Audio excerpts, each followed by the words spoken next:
Mapagpalang araw sa ating lahat. Ako ang inyong lingkod, Elijah Paul Jan Valdez, at welcome sa ating daily devotions.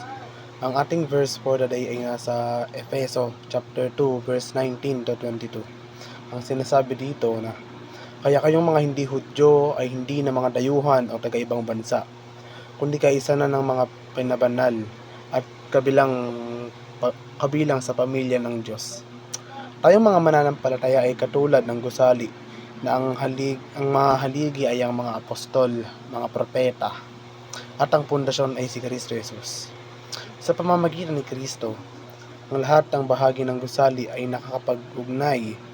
kakaugnay-ugnay ay naging isang banal na templo ng Panginoon.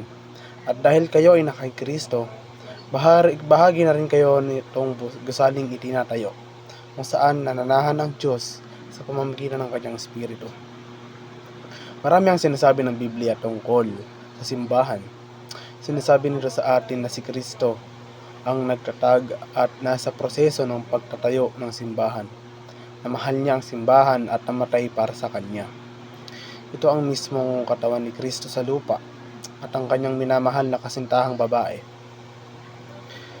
Ang kasimbahan ay nilarawan din bilang templo ng Diyos na itinayo gamit ang mga batong buhay at gaya ng mga angkop. Pagkasabi ni Apostol Pablo na ang simbahan ay ang sambahayan ng Diyos. Ang sambahayan ay isang pamilya na nauunawaan bilang isang organisadong unit na may struktura, mga linya ng otoridad at mga partikular na tungkulin. At dahil ang simbahan bilang sambahayan ng Diyos ay haligi at pundasyon ng katotohanan, si Pablo ay nagsisikap na turuan si Timoteo at tayo hingil sa kung paano tayo dapat kumilos. Gaya ng nakikita natin na itinuturo ng Biblia na ang mga Kristiyano ay dapat sumapi sa kanilang sarili sa sambahayan ng Diyos, sa organisado, lokal na simbahan.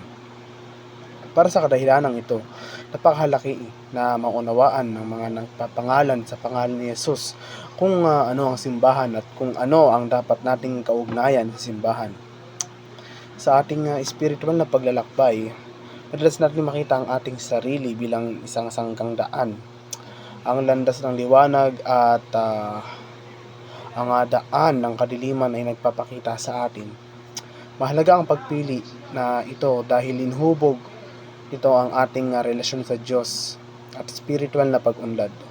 Ang pagpili sa liwanag ng Diyos ay isang lukso ng pananampalataya.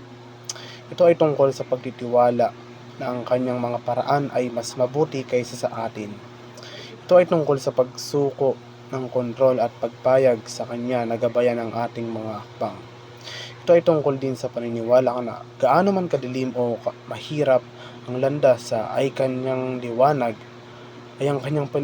ay palaging gagabay sa atin pauwi. Ang Diyos ay liwanag. Ang kanyang liwanag ay hindi lamang gumagabay sa atin, kundi nag-uugnay din sa atin. Itinataguyod nito ang pakikisama sa mga mananampalataya na lumilikha ng isang spiritual na komunidad, kung paano ang isang kandila ay makapagsindi ng marami pang iba, hindi binabawasan ang liwanag nito. Ang liwanag ng Diyos sa loob natin ay maaaring magbigay ng inspirasyon at pasiglahin ang iba. Muli, akong inyong lingkod, Elijah Paul Jan Valdez, at dito na nagtatapos ang aking daily devotions.